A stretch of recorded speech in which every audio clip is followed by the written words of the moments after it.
Good morning and welcome to Nebu's webinar on DaaS, Dialer as a Service. I'm Ian Roberts and I'll be taking you through the presentation this morning, going over what exactly DaaS is, what the benefits are of using a dialer, looking at some of the sort of costings and savings on there that comes up, and also the efficiencies that you can look to gain from using dialers Nebu, with the Nebu interface. So, what exactly is DaaS? Well, what we find DaaS is what we present as Dialer as a Service. This is a fully hosted on-demand dialer available to all Nebu clients. The dialer is hosted by Nebu. It's an integration between several of the different parties involved with Nebu. So we have a SIP client, Blue SIP, that conducts all the telephony carrier. We use a Sitel dialer on there, which is one of the sort of more advanced dialers available to the market research industry. And we partner with one of our companies, Initova, who also help look after the dialer and have some of the integration aspects to Nebu on there. So there's a fully formed partnership that takes care of all of the servicing and maintenance of that dialer for you. And we provide all of the integration for you as a client to use with the Nebu software to place your calls to go through the dialer. So why would you use a dialer? There's many reasons for this, and we'll look at those in a bit more detail. But first of all, removing human error. You no longer have to have your interviewers punching in the numbers, getting them from the sort of the presentation of the record for you. It will sort of also go through and make sure that any of the messages, the signals that are coming back are correctly coded. So all of your busy tones, your answer machines, any of the sort of fax lines, dead lines as well. All of those are auto-detected by the dialer and coded correctly on there. So you're not relying on any of the interviewer's interpretation of what exactly that outcome result is, which means you then get a sort of cleaner result set to provide to other people on there. You increase the productivity on there. You're removing the time that it's taken for your interviewer to dial the number, to listen for that sort of response that's coming back. You also are able, depending on the different modes, and we will look at that in a short while, you're also able to place multiple calls to reduce the waiting time between calls for your interviewers. And you can sort of ensure that whilst you're using the dialer, your interviewers are also motivated because they're getting live calls to go through. And this will obviously depend on how you incentivize your interviewers. But if they're on a sort of per complete payment scheme, then having live interviewers, live respondents coming in so that they know that they're always going to be able to speak to someone, and it's up to them to sort of make that conversion, get that response and the complete, then that's sort of more enticing for them to be able to do that, rather than, you know, going through sample areas, finding that they've got, you know, time after time a non-person to speak to. So that's also a motivating factor there as well. And the other thing is then looking at decreasing the costs. The more time you remove from sort of an interviewer not talking to respondents, and obviously the sort of per hour interviewer cost is probably the biggest cost in the fieldwork exercise when you're collecting sort of CATI data on there. Anything you can do to minimize that, to increase the strike rate, increase the productivity of the interviewers, means that you are decreasing your costs overall. And we'll look at some of the illustration on that in a short while. So how does the sort of dialer as a service work? We have on the screen here just a sort of a brief overview of how this is interacting and how it's set up.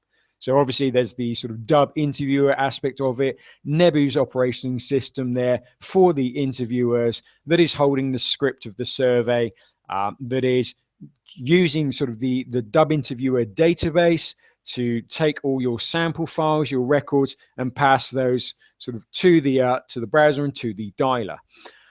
There's an additional sort of predictive service. When using the predictive mode, you are sort of dialing multiple numbers and then on response passing that back to the agent. So that kind of goes a sort of a different route into the dialer. But generally, the connection between the browser, where the interviewer is taking, sort of having their interviewing, interacting with the dialer, is a TCP IP, a WebSocket connection on there. So they're using a voice over IP to place the calls there, which means that there's no costing on a call placement in that aspect. The dialer will call the interviewer so that they're always connected, and then the dialer will make calls out to the respondent. That call out to the respondent is obviously sort of a paid for call. It's using the standard telephony there, so it'll do the detection of all the signals that come back in, and it's the dialer that's taking in some DTMF signals and processing them as to whether you've got a busy tone of fax line, those sort of things, or whether there's a live respondent on there. So the architecture, whilst it sort of is simplified here and looking at it there, there's a lot going on in that system. But for you to utilize the system, a lot of it is taken care. So what you may be looking at is what do you need in the system? Well, a browser that's for your interviewer, so that wherever your interviewer sits, they can actually sort of make those calls, place them to the respondent, and obviously conduct the interview with them. There's a VoIP interface, so a soft telephone on the interviewer machine. And this is just that they have that connection to the dialer. And we use a sort of by default, a freeware on there. So that there's a free sort of software that's making those calls to the dialer over your internet connection on there as well.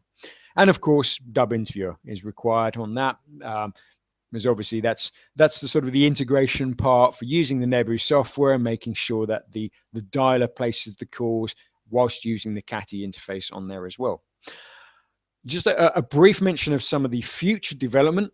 So what we're looking at is replacing the VoIP interface with a WebRTC in-browser connection. So that'll even reduce the requirements further, meaning that you will only need the browser for your interviewer to both have audio and the video connections on there, and to also provide sort of full monitoring of that system. From a supervisor aspect on there, they also need a browser with a VoIP interface, but they're loading into a slightly different area and are able to monitor both audio and video as it's happening in real time. And that's part of the sort of inclusion of the package from Dub Interviewer to all of our users. So just sort of touching on some of the modes that are supported there. And we go through all of these sort of modes from the click to call right the way up to the predictive mode. Now, obviously, depending on the type of study you're conducting, the length of interview, how many sample records you have, how many interviewers you have, there's different reasons for using different modes on there. The click to call will obviously sort of, the interviewer is saying when that call has to be placed. And this is sort of the real minimal area there. The productivity gains on this aren't as much, but there are maybe reasons that you want to do that, so that your interviewer is perhaps it's a longer interview and they want to sort of have time in between. A preview record on there, the dialer still makes those calls, but it's showing to the interviewer the information up front. So they can see whether the call history, they can see who they're calling, see any notes that maybe have been made beforehand. And the interviewer instigates that call by sort of giving an instruction and saying when they're ready to proceed with the call, or whether they want to skip that. The power dialing, often called auto dialing as well, is a sort of one-to-one response where the dialer is placing a call and working through the sample records. And then when it gets a live call, it will pass that directly to the interviewer, and the interviewer will see the record pop up on their screen so they can see who they're calling and also have the audio pipe through at that time.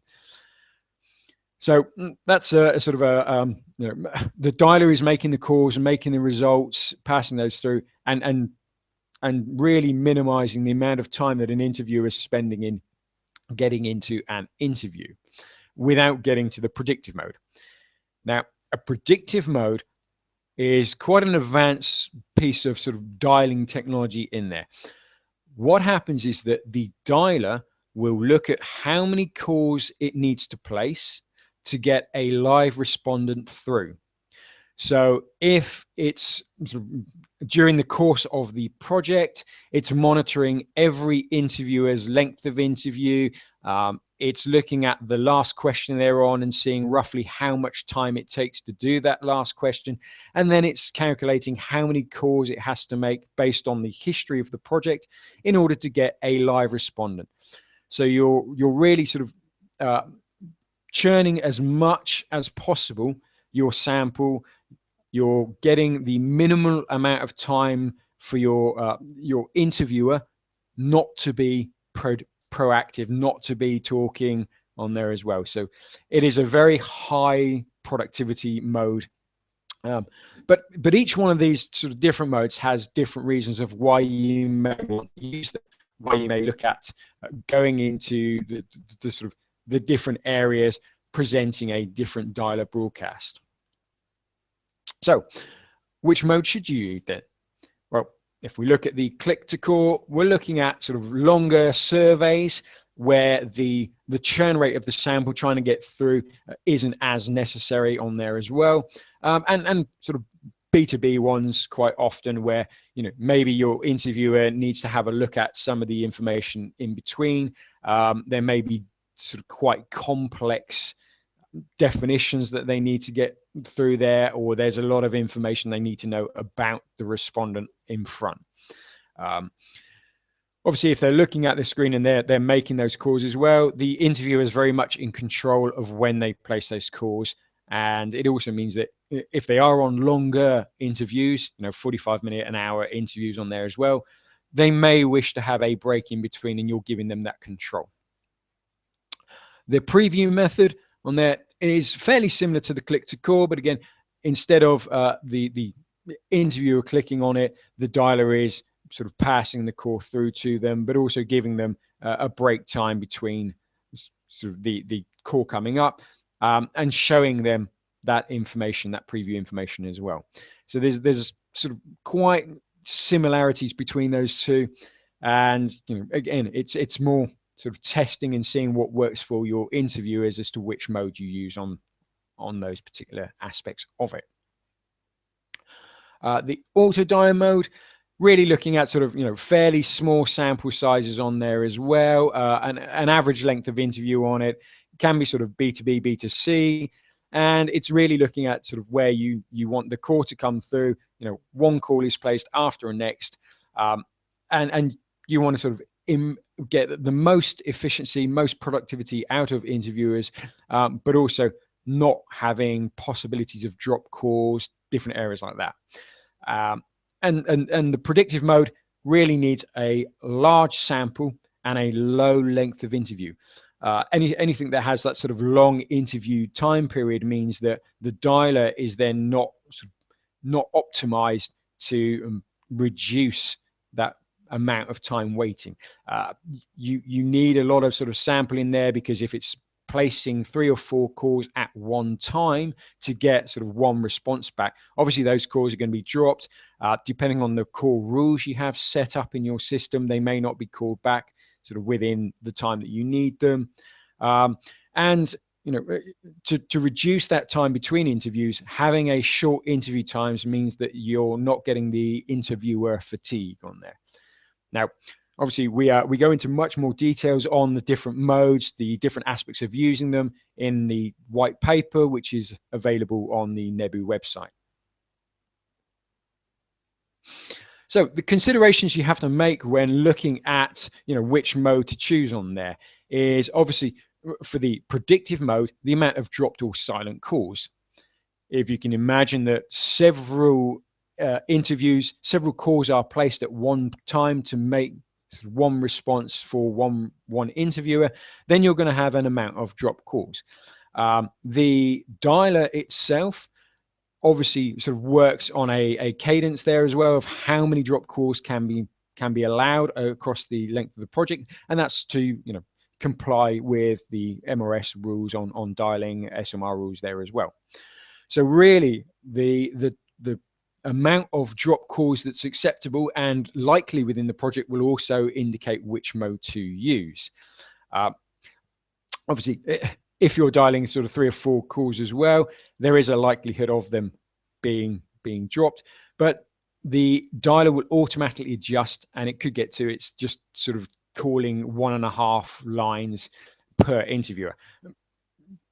Obviously, sort of you can't dial half a number, but it's looking at that ratio because you should have a fair amount of agents available, and therefore the dialer maybe is calling 3 lines for the 2 interviewers that are about to become available, and will then get 2 live calls ready for them to come through.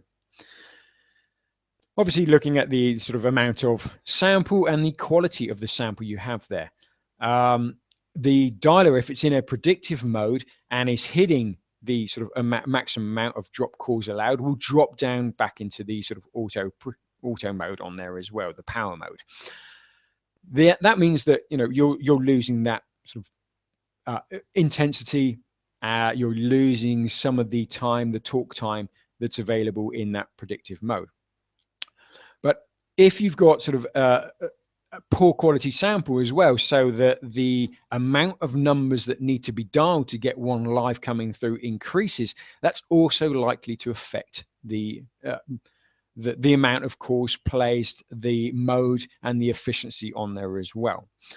Obviously, having the dialer detect the results of that, detect those sort of bad numbers, deadlines, and feeding that back into your sample file means that you obviously have a report there to be able to go back to your sample provider and show them just how good that sample quality was and the impact on your sort of dialing rates there. Another consideration is obviously the amount of agents available. If you are looking at the sort of high intensity predictive mode and you need to make sort of multiple calls, then you need to ensure that there are enough agents available to make sure that the ratio of calls being placed and interviewers able to take a call is high enough for that. If you have sort of 5 interviewers and you're doing a 30-minute interview, trying to do it in predictive mode, it's highly unlikely that there will be more than 1 interview available at the end for a sort of a predictive dialing to place multiple calls and have multiple agents available. So that's also sort of a consideration when you're looking at the different modes there, how you're going to use the interview. And lastly is obviously the length of interview. The longer the interview you have, the more talk time you have already within the sort of per hour talk time you're getting. So that the longer interviews probably need more of a break in between with your interviewer to stop that sort of that burnout for them, and also you need to sort of maintain a level of interest there. The smaller length of interviews, shorter surveys mean that the gap in between you want to minimize. You don't want sort of the interviewer having a 5-minute break in between every single interview that's only 5 minutes long. So you really want to sort of remove that amount of non-profitable time that your interviewer is in the session and interviewing. But again, as we said, there's more details on this in the dialer white paper, and that can be downloaded. So typically what we're looking at is the sort of the talk time. So how much talk time, how much time an interviewer spends with a respondent per hour, depending on the different modes. And this is a sort of a diagram that was taken from several different papers online, looking at how much time was in there, what the typical aspects were. Now, Obviously, you're going to get different numbers depending on the setup of your surveys, how long they are, how many interviewers you have, the size of your call center, the sample quality, different things like that we've just talked about. But this is a sort of an average that was given out across sort of the industry on there. Now, if you look at it, going from sort of 12 minutes in a manual dialing, 12 minutes of talk time per hour on a manual dialing mode up to the sort of 44 minutes per hour on a predictive mode, obviously the amount of interviews that can be ducted can then greatly increase. The amount of time that you're spent in actually obtaining data, collecting information is increased. Again, depends on the modes and how you're doing that. You may want to look at it.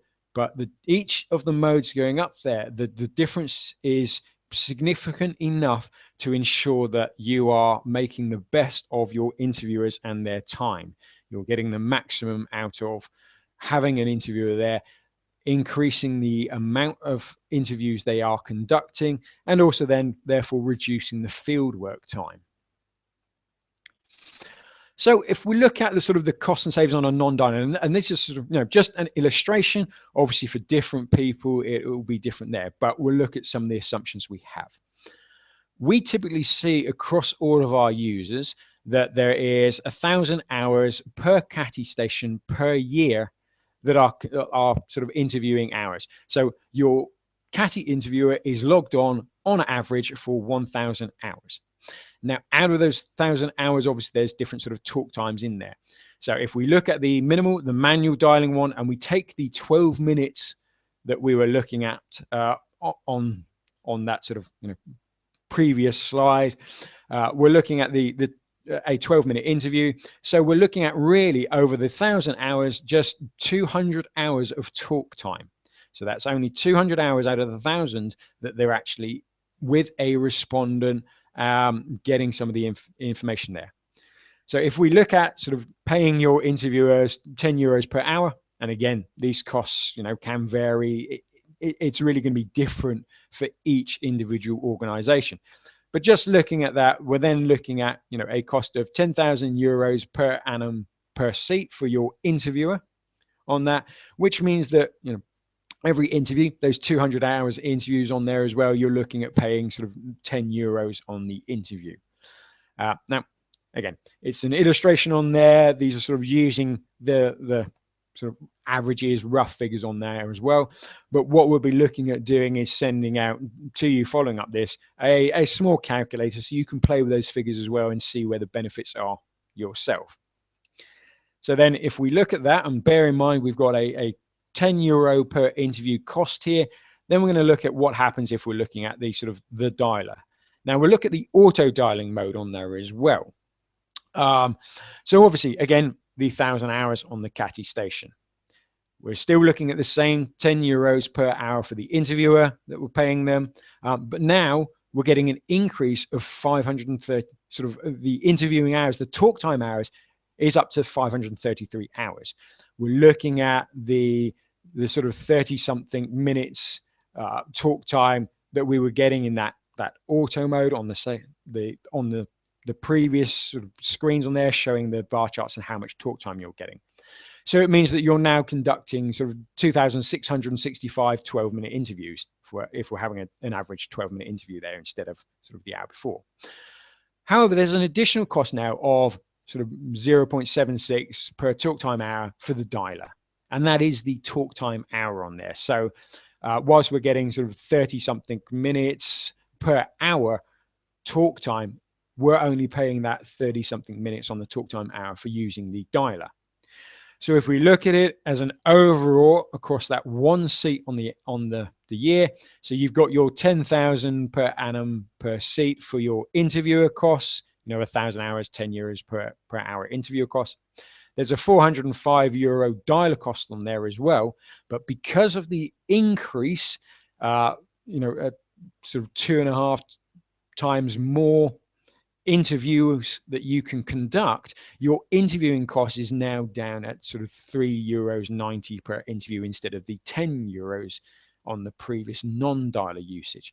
So you can see straight away the savings that are being utilized just on removing that sort of inefficiencies, removing the time that your interviewer is not conducting interviews.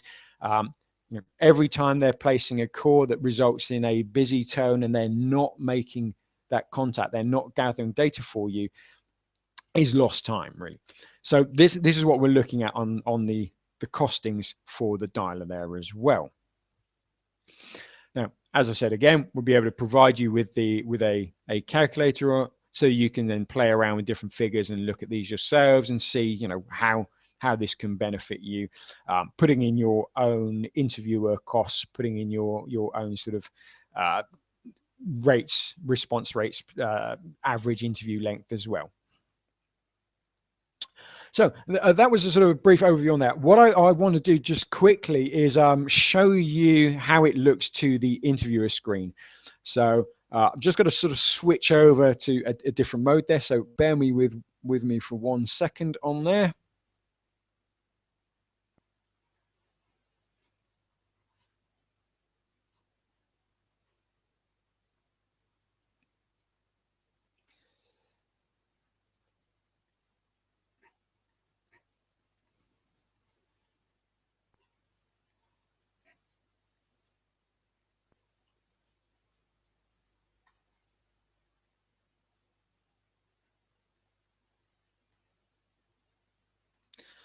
So here we are. I'm just going to sort of log in to the interviewing screen now. And as you'll see, we've got this sort of waiting until loaded. This is the dialer calling us. I've shown the telephone here, so you can actually see that the dialer is coming in. It's placed a call to us, and now it's dialing a number on there as well. So that then places the number out to the respondent. Really, what happens on these, and as it's going out to that respondent, is that this was sort of a preview mode as we're showing it, because normally if you're in a predictive mode or in a power mode, you're not actually seeing what's happening on the dialer. You don't see the introduction come up. It's literally just going to be firing the calls through and placing them onto the screen of the interviewer, so they get the live calls into their area. And you don't see the sort of, making the dial, placing the call, those sort of messages coming up to your interviewer screen. So that means that, it is a smoother transition, but we had to show the sort of the preview mode here so you could actually see slightly something that was happening on the screen. What I'm going to do now is just sort of turn on the Q&A area on there as well. You'll see to the side of your screen that there's a questions area there. So if you'd like to sort of submit any questions, we can go through those. Or there's a chat window as well, so you can place different questions in there, and we'll just go through some of the aspects on that. Okay. Yep. Yep. There will be a recording of this broadcast available. Links go out afterwards, and there's a sort of our Nebu YouTube channel that will be presenting the webinar on there. You can review that. You can share that with other people in the organization as well. And we will make that sort of live to you after this afternoon's webinar. So it'll probably be tomorrow when that's going live, and that'll then be available for you to broadcast and share to other people. An additional question coming in. Yep.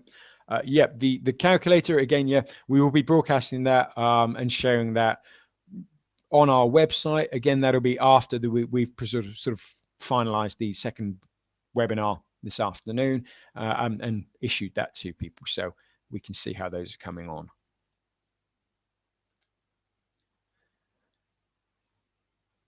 Any other questions on there as well?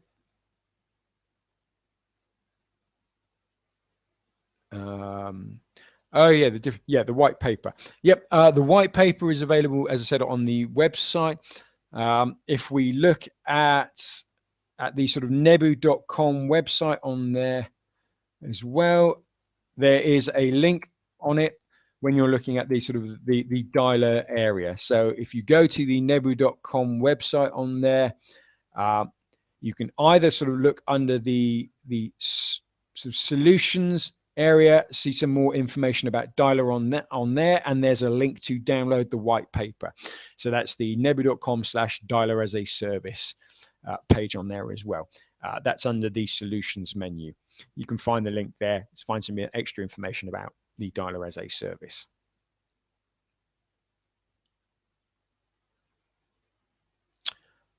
No additional questions have come up. Well, I'd like to thank everyone for attending the webinar. As we said, there's, oh, hang on. How soon can the Dialer as a service be set up? Okay, yep. So on that, the Dialer as a service, as I said, it's already hosted, it's already pre-configured by Nebu. There are a few steps we need to take so that the Dialer itself, we have authority to place those calls. So we're complying with all the telecoms communications on there. So once we have the authority from you saying that you want to go ahead and use it, and we have the telephone number that you want to be broadcast, so the caller line ID that goes out, it's a matter of hours that we can then set up the tenancy for you, put that into place, and then we have the workstations configured and we'll inform you which workstations you need to use. It uses the same interviewers that you already have in your system. So any interviewers that are already registered, they're able to just use the system and log in. Obviously, the workstation login is slightly different because it's connected to our dialers. So the workstation configuration needs to use our dialer setup on there as well. So it's a very quick process. Once the slowest part being the legal paperwork, as is normally the case. Are there any other questions?